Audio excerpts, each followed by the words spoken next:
지금부터 들려드릴 이야기는 한때 기술 후진국이라 폄하받던 대한민국이 어떻게 세계를 놀라게 하는 군사 강국으로 도약했는지에 대한 증언입니다. 그 중심에는 핵잠수함이라는 꿈의 무기를 국내 기술로 건조하겠다는 한국의 대담한 선언과 이 도전에 자신의 모든 것을 건 한 외국인 엔지니어의 헌신이 있습니다. 세계 열강들의 견제 속에서 대한민국이 쏘아올린 자주국방의 불꽃, 그 격렬한 서막을 지금 공개합니다. 안녕하세요. 저는 알렉세이 카잔체프입니다. 카자흐스탄 출신으로 구소련 시절부터 핵기술 연구에 몸담아온 엔지니어입니다. 현재는 대한민국 해군 핵잠수함 개발 프로젝트의 국제협력 담당 수석 엔지니어로 일하고 있습니다. 30년 이상을 이 분야에 헌신했지만 한국에서 경험하고 있는 이 열정과 기술적 진보는 저에게조차 경이로움 그 자체입니다.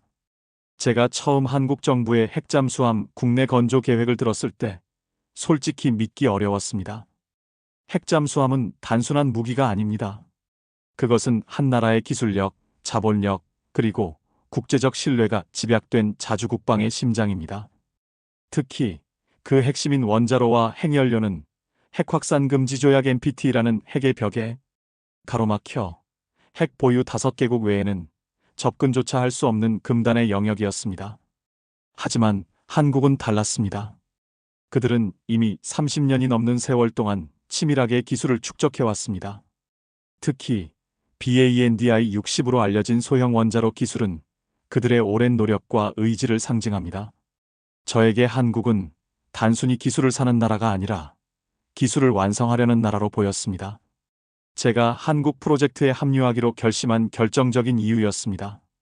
한국의 과학자들과 기술자들은 불가능하다고 여겨지는 꿈을 현실로 만들기 위해 밤낮 없이 연구실을 지키고 있었습니다.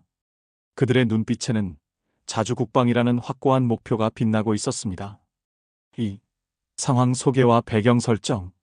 제가 이 프로젝트에 합류했을 때 이미 한국은 원자력, 잠수함의 선체 건조 기술과 추진장치 제작 능력을 자체적으로 확보하고 있었습니다.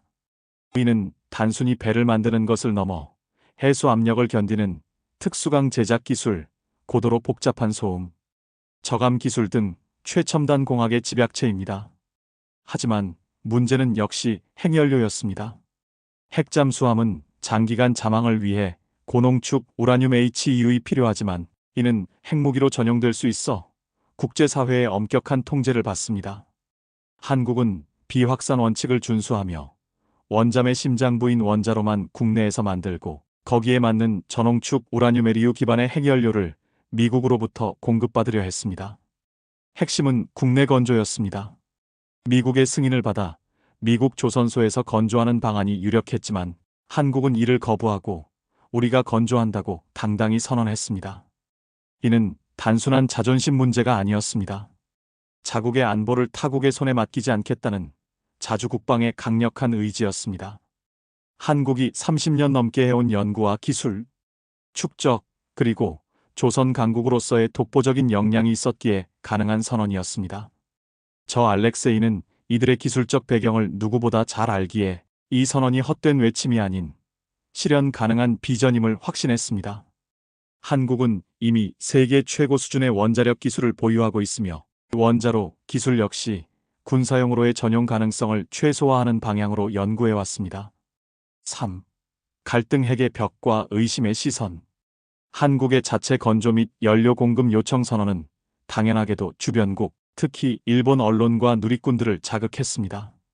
일본 언론은 즉각적으로 과연 한국은 미국의 지원 없이 완성할 수 있을까?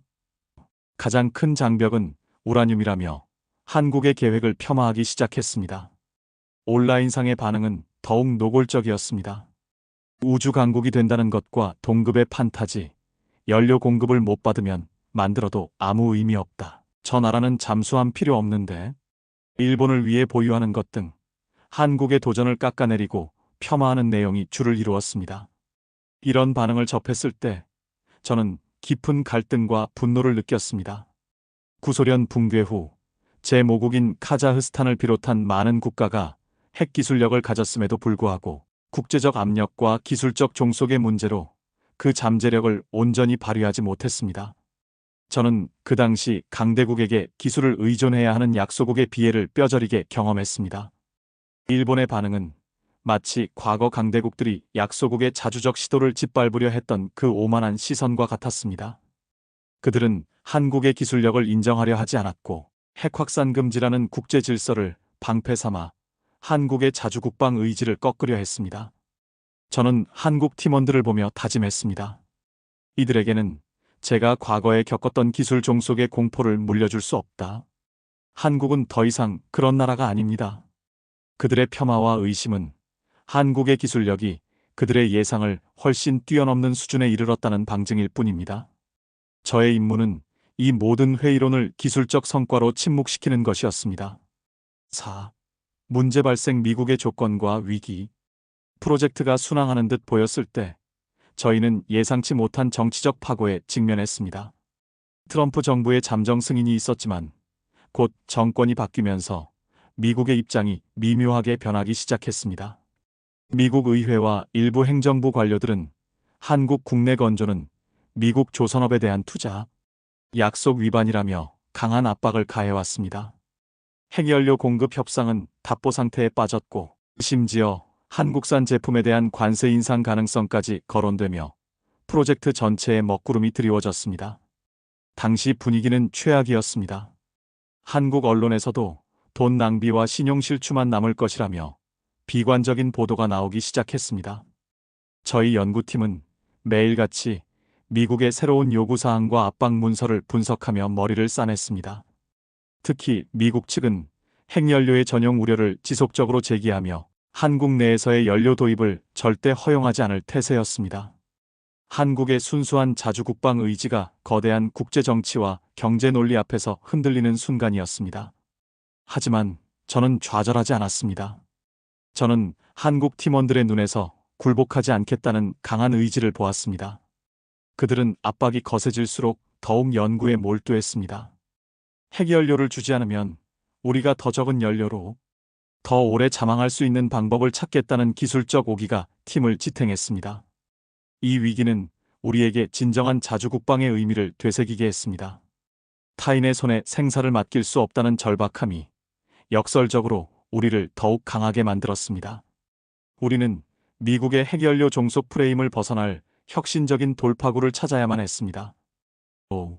사건 전개 알렉세이의 헌신과 돌파구. 위기의 순간, 저는 과거 구소련 시절 연구했던 원자로 주기 단축 및 모듈화 기술에 주목했습니다. 미국이 우려하는 고농축 우라늄 HEU 대신 비확산 위험이 낮은 저농축 우라늄에리우를 사용하되 연료 교체 주기를 획기적으로 늘리는 방법을 찾아야 했습니다.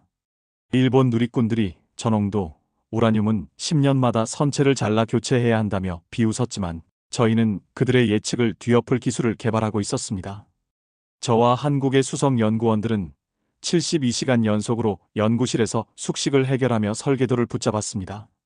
커피와 설계도면 그리고 대한민국 자주국방이라는 단 하나의 목표만이 저희를 깨어있게 했습니다. 마침내 저희는 획기적인 모듈형 원자로 교체 시스템을 고안해냈습니다. 이 시스템은 잠수함 선체를 절단하지 않고도 지정된 항구에서 신속하고 안전하게 연료 모듈을 교체할 수 있게 하는 특허 기술이었습니다. 저농축 우라늄을 사용하면서도 운용의 효율성과 안전성을 극대화하는 방식이었습니다. 이는 핵 비확산 원칙을 완벽하게 준수하면서도 핵연료 공급을 빌미로 한 강대국의 정치적 압박에서 벗어날 수 있는 기술적 독립선언이었습니다. 이 시스템의 설계도를 국제원자력기구 IAEA와 미국 측에 제시했을 때 그들의 태도는 순식간에 바뀌었습니다. 기술적 완성도와 비확산 안전성 면에서 완벽했기 때문입니다. 그들은 더 이상 한국의 기술력을 폄하할 수 없었습니다. 저는 그 순간 진정한 국력은 무력뿐 아니라 그 무기를 자체적으로 만들어낼 수 있는 기술력과 자주적인 의지에서 나온다는 것을 깨달았습니다. 6. 해결, 깨달음, 감정적 결말. 저희의 모듈형 원자로 교체 시스템은 국제사회에서 큰 반향을 일으켰습니다. 미국 정부 역시 이 기술이 핵 비확산에 기여하면서도 한국의 국방력을 강화하는 윈-윈 전략임을 인정할 수밖에 없었습니다. 결국 미국은 저농축 우라늄 핵연료 공급을 약속했고 한국의 핵잠수함 국내 건조는 최종적으로 승인되었습니다. 이 소식이 전해지던 날 연구실은 감격의 눈물바다가 되었습니다. 한국 팀원들은 서로를 부둥켜 안고 해냈다. 자주국방의 꿈을 우리가 이뤘다. 고 외쳤습니다. 저 역시 가슴이 벅차올랐습니다. 핵기술을 통해 국력을 키우려 했으나 결국 좌절했던 제 조국의 과거가 떠오르면서 이 모든 것을 이뤄낸 대한민국의 저력이 얼마나 위대한지 깨달았습니다. 저는 한국 해군 관계자들과 함께 완성된 KSS 배치 핵잠수함의 최종 설계도 앞에 섰습니다.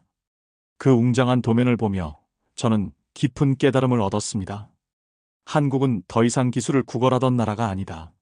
스스로의 힘으로 세계를 이끄는 국가다. 이 잠수함은 단순한 군사 무기가 아닙니다.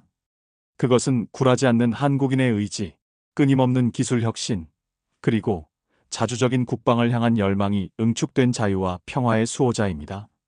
저는 이 위대한 프로젝트의 일부였다는 것에 깊은 자부심을 느낍니다.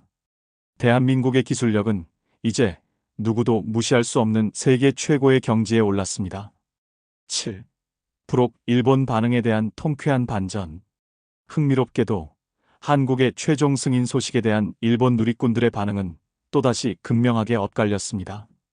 결국은 파탄, 유지비 낭비라며 끝까지 폄하하는 이들도 있었지만 일부는 한국이 열어젖힌 이 가능성에 일본도 올라타야 한다며 한국의 성과를 인정하고 자국의 상황을 반성하는 목소리도 나왔습니다. 특히 모듈형 원자로 교체 시스템 기술에 대해서는 우리가 놓친 핵심 기술이라며 전문가들 사이에서 격렬한 토론이 벌어지기도 했습니다. 저는 이 모든 반응을 보며 통쾌한 감정을 느꼈습니다. 그들이 예측했던 파탄은 없었습니다. 오직 한국의 압도적인 기술력과 불굴의 의지만이 존재했습니다. 한국의 성공은 단순히 한 국가의 국방력 강화에 그치지 않습니다. 그것은 자주적으로 기술을 개발하려는 모든 개발도상국과 약소국들에게 희망을 주는 상징이 되었습니다. 저 알렉세이는 한국의 기술자들과 함께 새로운 도전을 준비하고 있습니다. 바로 핵잠수함의 정숙성을 세계 최고 수준으로 끌어올리는 것입니다. 소음이 적은 잠수함은 곧 생존을 의미하며 한국은 이 분야에서도 혁신을 이루어낼 것입니다. 한국은 이미 세계 최고의 조선 기술을 보유하고 있습니다. 이 기술과 원자력 기술이 결합된다면 한국의 핵잠수함은 세계에서 가장 강력하고 조용한 바다의 포식자가 될 것입니다. 일본의 폄하는 이제 들리지 않습니다. 오직 대한민국의 승전가만이 국제사회에 울려 퍼지고 있습니다. 8.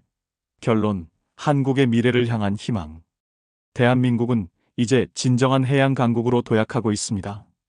핵잠수함 건조는 그 시작일 뿐입니다. 이 프로젝트를 통해 한국은 기술적 독립과 외교적 위상 강화라는 두 마리 토끼를 잡았습니다. 핵잠수함은 북한의 위협을 넘어 동아시아 해역에서 국제 질서를 수호하고 국익을 보호하는 핵심 전력이 될 것입니다. 저는 한국 시니어 여러분께 이 말씀을 드리고 싶습니다. 여러분이 땀 흘려 일구어낸 이 나라의 기술력은 이제 세계 최고의 반열에 올랐습니다. 여러분의 자녀와 손자들이 만들어 나갈 미래는 그 누구도 넘볼 수 없는 강하고 자랑스러운 대한민국입니다. 제가 겪은 좌절과 달리 한국은 스스로의 힘으로 난관을 돌파하고 승리했습니다. 저 알렉세이는 이 위대한 여정에 동참할 수 있었던 것을 인생 최대의 영광으로 생각합니다. 앞으로도 저는 한국의 엔지니어들과 함께 자주국방의 꿈을 완성하는 데 모든 것을 바칠 것입니다. 대한민국은 이제 세계의 리더로 우뚝 설 것입니다. 이 놀라운 여정, 여러분도 함께 지켜봐 주십시오. 대한민국 만세!